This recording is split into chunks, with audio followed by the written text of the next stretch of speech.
오늘은 제16강 빌라델비아 교회에 오신 주님에 대해서 오늘은 좀 공부를 하겠습니다. 이 빌라델비아는 이 헬라어로 빌라데아 페이스라고 그러는데, 이 빌라델비아는 4대에서 동남쪽으로 약 한 40km 떨어져 있는 그러한 지점에 있는 도시입니다. BC 140년경에 보가모 왕 아탈루스 2세가 이제 세운 그러한 도시로 알려지고 있습니다.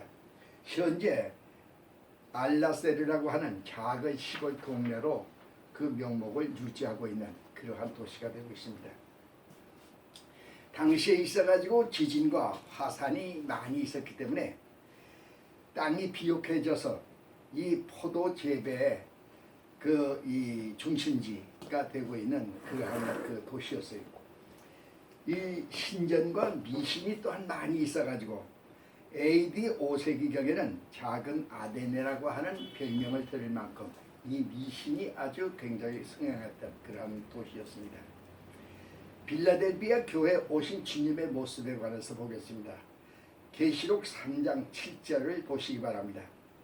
빌라델비아 교회의 사자에게 편지하기를, 거룩하고 진실하사 다윗의 열쇠를 가지신 이 곧 열면 닫을 사람이 없고 닫으면 열 사람이 없는 이가 가라사대, 그렇게 말씀하고 계십니다. 거룩하고 하기오스라는 하는 이 말은 구약에 있어가지고 하나님에 대한 호칭으로 이렇게 사용되어 왔습니다.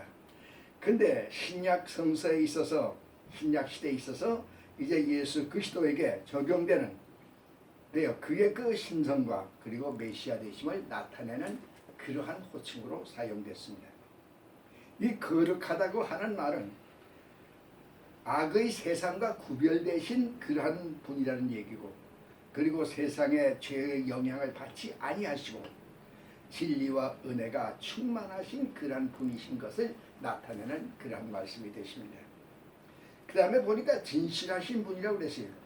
이 진실하다고 하는 것은 거짓이 없고, 이 성실하신 분으로 이 땅에서 주님은 온전하게 그 당신의 메시아직을 수행하신 그러한 분이신 것을 말씀하심과 동시에, 당시에 있어가지고 빌라델비아에 있어서는 수많은 그 미신과 우상이 있었는데, 그러한 가운데서 환상이나 위조된 신이 아니라 살아계신 진짜 신이 되신다는 것을 나타내시는 그러한 말씀이 되기도 하는 것입니다.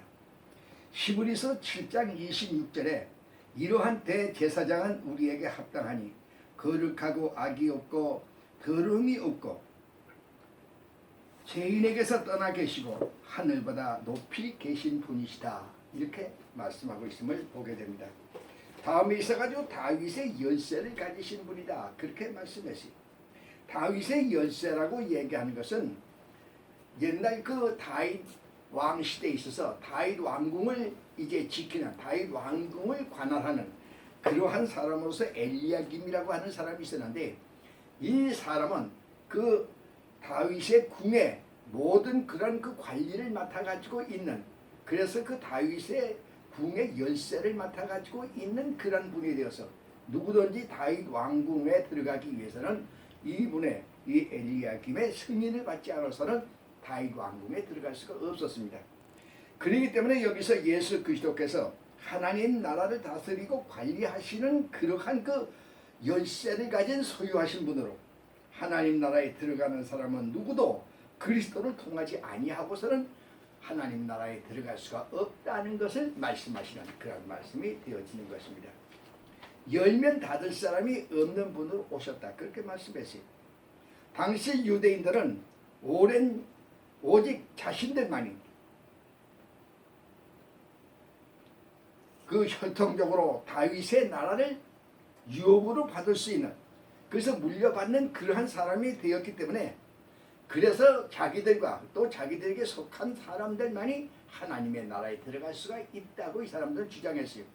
그렇기 때문에 그 당시에 있어가지고서 이 빌라델비아 교회의 성도들은 이방인들이기 때문에, 그렇기 때문에 이 유대인들의 이러한 주장 때문에 혼동이 일어나게 되고 또 마음의 부담을 가져오게 된 것입니다. 그래서 여기서 그리스도께서 말씀하시기를 자신만이 천국의 열쇠를 가지신 그러한 그 메시아가 되신다는 것을 강조하시고 빌라델피아 교인들에게 위로와 소망과 안심을 주는 그러한 말씀을 하고 계심을 보게 되는 것입니다. 여기서 열면 그랬는데 열려 있다는 뜻입니다. 그래서 그리스도가 열어놓으신 그 구원의 문을 누구도 사탄도 닫을 수가 없다는 것을 분명하게 말씀하시는 것을 보게 되는 것이죠. 여기서 그 3장 8절에 볼지어다 내가 내 앞에 열린 문을 두었을 때 능히 닫을 사람이 없느니라 이렇게 말씀하십니다. 열린 문이라는 것은 하늘의 문이 열리는 것을 의미하는 것입니다. 이 야곱에게 창세기 28장 12절에서 베델에서 하늘의 문이 열렸고 예수님께서 세례를 받으시고 이제 요단강에서 올라오실 적에 마태복음 3장 16절에 하늘의 문을 열리시고 스데반이 순교할 적에 사도행전 7장 56절에 하늘의 문이 열리는 것을 우리가 이제 보게 됩니다. 그러나 본문에 있어서 열린 문이라고 하는 것은 믿음의 문이 열리고 사도행전 14장 27절 전도의 문이 열리고 고린도전서 4장 3절 기도의 문이 열리고 마태복음 7장 7절 그리하여 지금은 은혜의 시대가 되었음을 말씀하고 있는 것입니다. 믿음의 문이 열리고 전도의 문이 열리고 기도의 문이 열린 은혜의 시대가 지금 되었음을 말씀하는 그런 말씀으로 봐야 하는데 하나님 나라에 들어갈 수 있는 기회 또는 하나님 나라 사업을 할 수 있는 기회가 열려 있다고 하는 그런 의미의 말씀도 됩니다. 요한복음 10장 9절을 보시기 바랍니다. 교회가 하나님의 말씀을 반포하는 일을 함에 있어서 모든 기회가 열려 있다고 하시는 말씀이 됩니다. 말씀 전파하는 모든 일은 인간의 눈으로 볼 적에는 막힌 것처럼 보이기도 하고 그래서 절망적인 것으로 보일 수도 있게 되지만 그래서 원망하고 좌절하고 낙심하는 그러한 일을 해서는 안 되는 것입니다. 영안이 있는 자, 믿음을 가진 자 앞에는 어떠한 장벽도 열려 있다고 하는 교훈의 말씀이 되는 것입니다.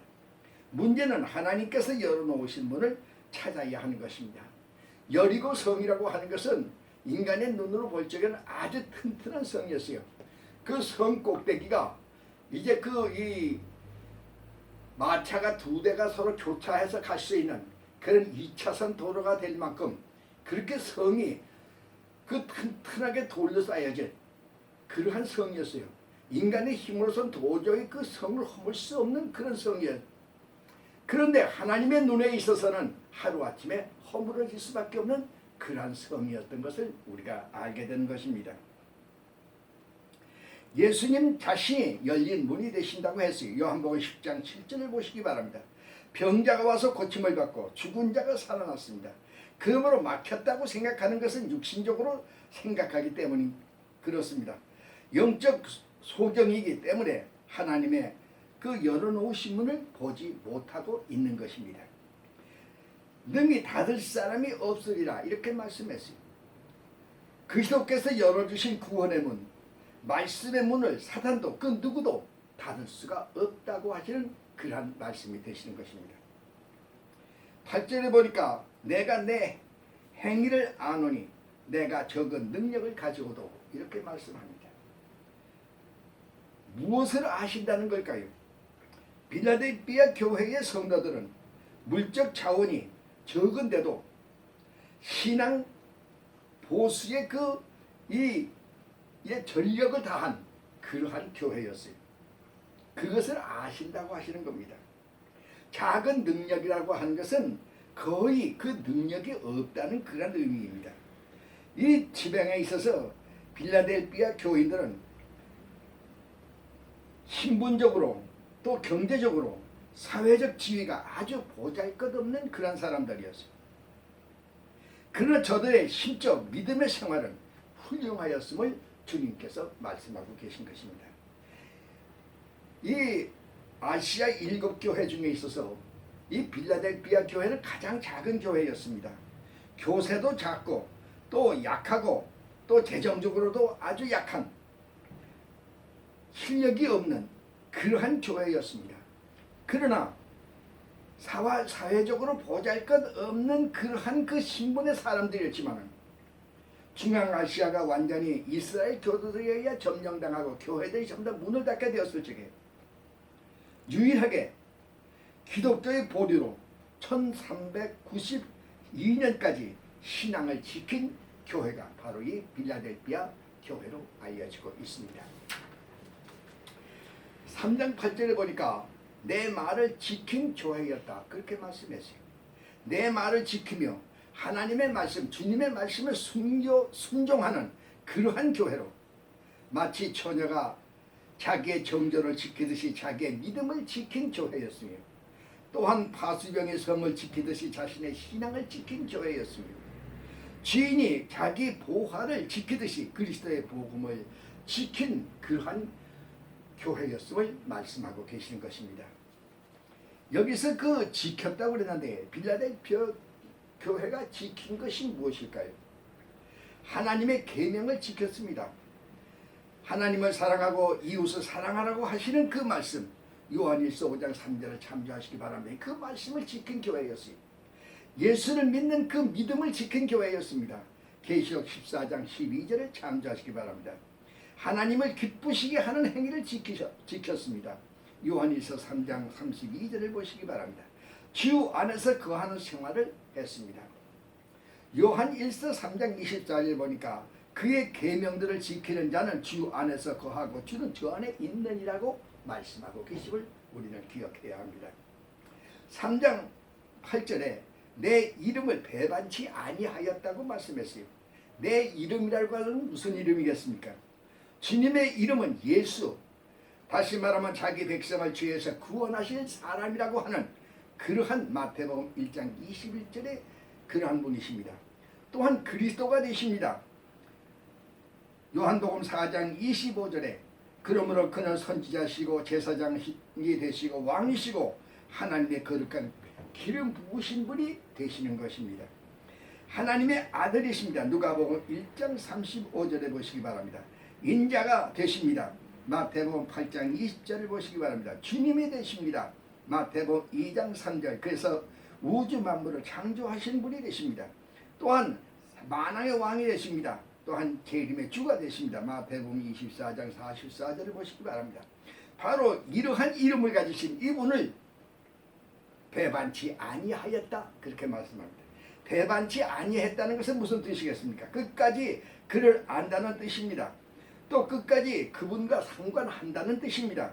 끝까지 그 안에서 그만을 위해서 살고 그만을 위해서 죽는다는 그런 뜻입니다. 빌립보서 1장 20절을 참조하시기 바랍니다. 바로 빌라델피아 교회는 그 성도들은 이러한 믿음을 가진 성도들이었음을 우리가 알게 되는 것입니다.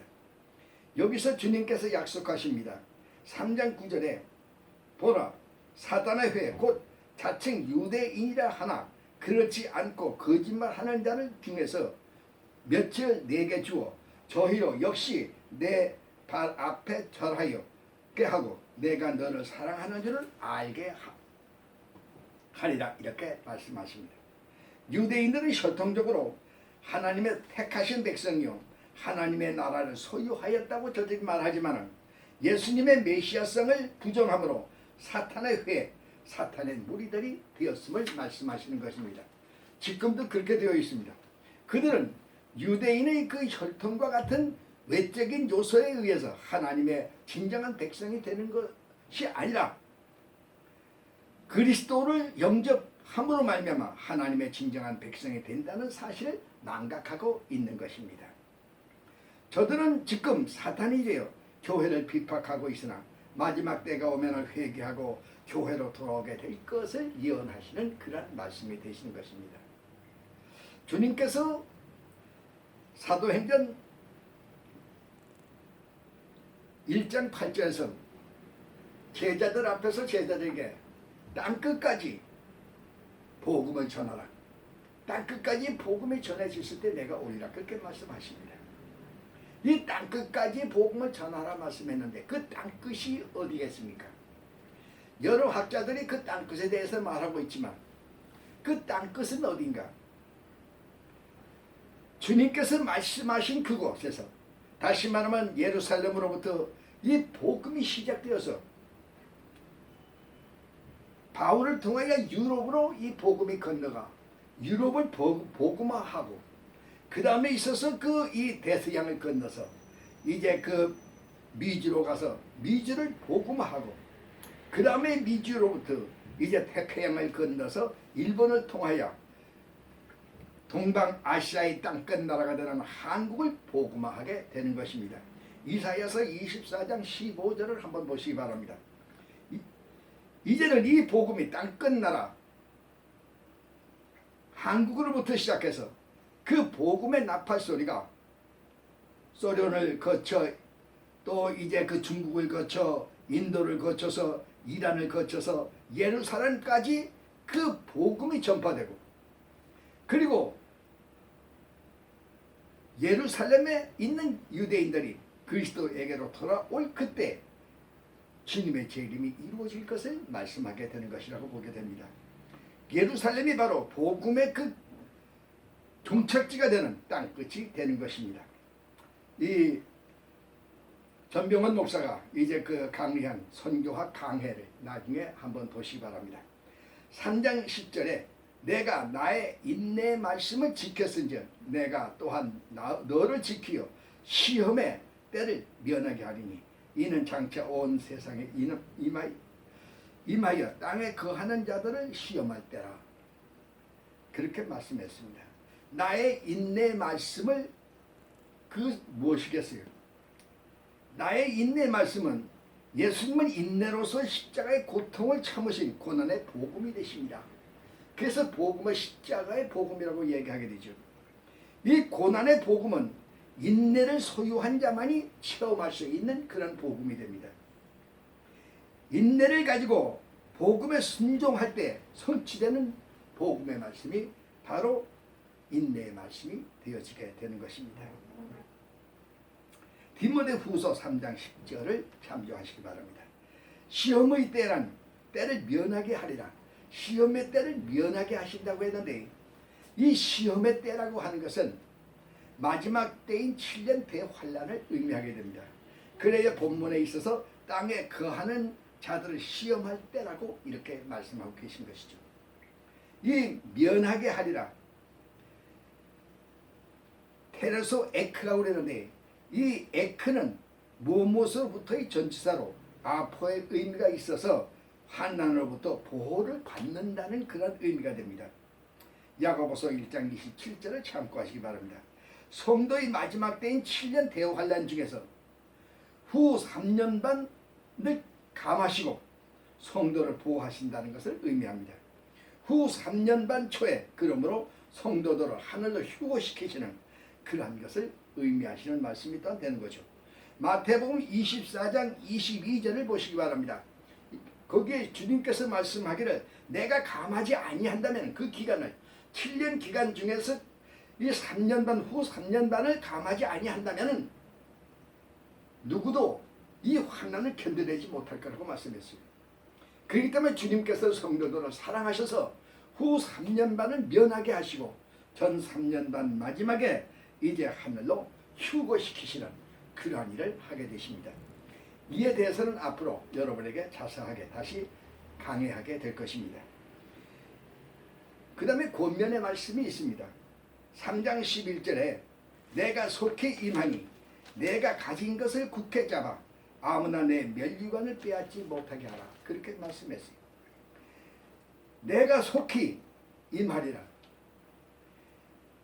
주님께서 속히 재림하여 오신다고 하시는 그 이 말씀은 계시록의 주제가 되는 그런 말씀이 됩니다. 주님의 재림은 반드시 속히 될 일이며 계시록 1장 1절에 때가 가까운 것이며 1장 3절에 구름을 타고 오시고 1장 7절에 보라 내가 속히 오리라 22장 7절에 말씀하시고 내가 진실로 속히 오리라고 22장 20절에 다시 말씀하신, 틀림없이 주님은 재림하실 것을 약속하고 계신 것을 우리가 보게 되는 것입니다. 내가 가진 것을 굳게 잡아라. 이 빌라델피아 교회가 이 굳게 잡은 것이 무엇일까요? 열린 문입니다. 믿음의 문입니다. 사랑의 문입니다. 전도의 문입니다. 은혜의 문입니다. 기도의 문이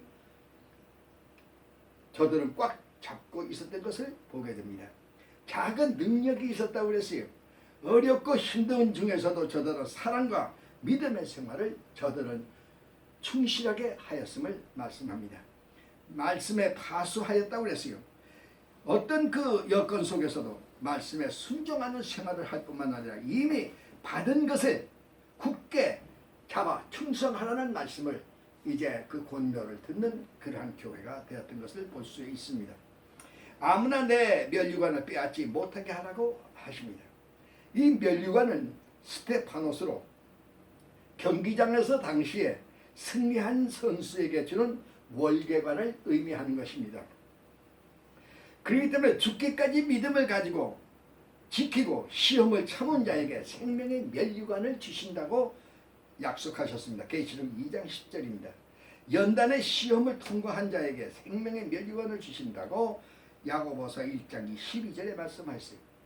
주의 나라 나타나심을 사모하는 자에게 의의 면류관을 주신다고 야고보서 1장 12절에 말씀했습니다. 주의 나타나심을 사모하는 자에게 의의 면류관을 주신다고 디모데후서 4장 8절에 말씀했고, 주의 양 무리를 위하여 충성하는 자에게 영광의 면류관을 주신다고 계시록 3장 11절에 말씀했습니다. 주를 위하여 눈물과 통곡으로 자기 생애를 마친 자들에게 기쁨의 면류관을 주신다고 빌립보서 4장 1절에 말씀하고 계십니다. 이러한 그 내 면류관을 빼앗기지 못하도록 하라고 하시는 이 말씀은 경기장에서 상을 얻지 못하는 일이 발생하지 않도록 최선을 다하여 경기를 성실하게 임하라고 하시는 권면의 말씀이 됩니다. 어느 그 올림픽 경기장에서 1등으로 이제 그 홈에 들어오는 그 이 선수를 관중석에 있던 한 사람이 뛰어나와 가지고 그 1등으로 들어오는 선수를 부딪혀 버렸어요. 그래서 그 선수가 넘어지는 바람에 1등을 하지 못하는 그런 불상사가 일어난 일이 있습니다. 우리가 마지막 때까지 주님이 오시는 날까지 우리의 신앙을 철저하게 우리는 관리하고 지켜야 됩니다. 사탄이 언제 우리에게 유혹하고 사탄이 언제 우리를 넘어지게 하려는지 모르기 때문에, 그래서 주님께서 여기서 이제 너희는 이제 끝까지 주의하고 조심할 것을 말씀하시는 것이 되는 것입니다. 이기는 자에게 주신다고 그랬어요. 3장 12절에 이기는 자는 내 하나님 성전의 기둥이 되게 하리니 그가 결코 다시 나가지 아니하리라. 내가 하나님의 이름과 하나님의 성 곧 하늘에서 내 하나님으로부터 내려오는 새 예루살렘의 이름과 나의 새 이름을 그 위에 기록하리라. 그렇게 말씀했습니다. 당시 로마 황제나 이 장군들은 전쟁에서 승리하고 돌아오게 되면은 저들의 그 전승비를 돌비석에 새겼는데, 그곳에 이제 저들의 이름과 저들의 그 전승의 내용을 이제 적어서 기념한 것을 우리가 보게 되는 것입니다. 지상교회에서 충성한 자와 그의 충성의 그 내용을 기록한 돌 기둥이 천상교회에 세워져서 영원토록 그 기념비로 삼겠다고 하시는 말씀이 됩니다. 그런데 하나님 나라에 어떻게 돌기둥이 세워질 수 있을까 의심하는 사람들이 있어요. 오늘에 있어가지고서 보면 말이죠, 이 컴퓨터에 그 입력된 그 이 내용과 그 명단들이 클릭만 하면 모든 것이 확 나타나게 됩니다. 참으로 놀랍죠. 우리가 그 관공서에 가서 이제 내 이름을 이 클릭하면은 나의 그 과거의 모든 일들이 이 경력이 다 나타납니다. 내 은행 통장의 내용까지도 전부 나타나는 것이, 우리가 그 하늘나라에 가서 지상에서 우리의 그 생활했던 모든 그 내용들이 그곳 컴퓨터에 클릭만 할 것 같으면 전부가 다 쏟아져 나와서 나타나게 될. 그래서 이제 그 천상교회에서 영원토록 우리의 그 기록이 남는 영광을 약속받고 있는 것을 의미하게 되시는 말씀이 됩니다. 이 솔로몬이 건축한 그 예루살렘 성전에 그 양옆에 야긴과 보노스라고 하는 그 돌기둥을 세웠습니다. 그 야긴과 보아스라고 하는 그 돌기둥은 하나님께서 이 성전을 세우신 영원토록 기념하는 그러한 성전임을 이제 저들이 나타내는 그러한 돌비석이었습니다. 그래서 그것을 이제 그 보시고 주님께서 이와 같이 말씀하시고 우리도 하늘나라에 이러한 그 돌비석에 새겨진 그러한 이제 그 영광을 얻게 될 것임을 말씀하고 있음을 봅니다. 이 하늘나라에 세워질 그 기념비 기둥에 영예로운 기명이 새겨져 있게 됩니다. 첫째 이 시간에 하나님의 이름이 먼저 새겨진다고 그랬어요. 이 하나님의 축복으로 말미암아 세워진 그 하늘나라의 성전이기 때문에 하나님의 이름이 먼저 세워지게 될 것이 쓰여지게 될 것입니다. 그 다음에 하나님의 교회인 새 예루살렘의 이름이 새겨진다고 그랬어요. 이 땅의 영적 예루살렘인 교회에 대하여 하나님의 새로운 왕국인 새 예루살렘의 이름이 새겨지게 될 것입니다. 하나님의 택한 백성들의 왕국의 새 이름이 되는 것입니다. 그 다음에 이 기둥에 새겨질 또 다른 이름은 그리스도의 새 이름이라고 그랬습니다. 새 이름은 주님만이 아신다고 그렇게 말씀했어요. 주님은 우리의 중보자가 되시고 또 우리의 구속자가 되시며 또 만왕의 왕이 되시고 또 재림주가 되십니다. 그의 이름이 밑에 이제 우리 모든 이긴 자들의 이름이 성도들의 이름이 기명된다고 그랬어요. 그 속에 나와 여러분들의 이름이 또한 이제 기록되게 될 것입니다. 얼마나 참으로 영광스러운 이름인지 모릅니다. 그가 결코 다시 나가지 아니하리라. 이 승리한 성도들이 여기에 새겨진 그 이름에서 지워질 일은 절대로 없다고 하는 보장하는 그러한 말씀이 됩니다. 지진이 많이 일어나는 그 지역에서 집이 무너지는 그런 상태 속에서 이제 빌라델피아 성도들에게 이와 같이 굳건하게 돌비석에 너희들 이름이 새겨질 것이라고 하는 것을 이제 말씀하심으로 저들에게 용기와 힘을 주시는 것으로 우리가 보게 되는 것이죠. 나간다고 그랬어요. 추방한다는 뜻입니다. 택자의 경고성, 다시 말하면 여기에 적혀져 있는 그 성도의 이름이 결코 지워지는 일이 없음을 이 소망을 보증하시는 그러한 말씀이 됩니다. 여기서 기록하리라. 이 기록 I will write. 내가 쓴다고 말씀하셨어요. 여기에 그 우리의 이름을 주님께서 직접 쓰신다는 것입니다. 그렇기 때문에 주님께서 직접 쓰신 우리의 이름을 성도들의 이름을 택한 백성들의 이름을 누구도 사탄도 지울 수가 없는 것입니다. 그들은 확실히 보장되어지는 그러한 말씀인 것을 우리가 생각할 적에 천상교회에 세워질 우리의 돌비석에 있는 여러분들의 이름을 생각할 적에 얼마나 영광스럽고 얼마나 기쁘고 감사합니까? 아무쪼록 감사하시는 여러분 되시기를 주의 이름으로 축원합니다. 오늘은 여기까지 하겠습니다.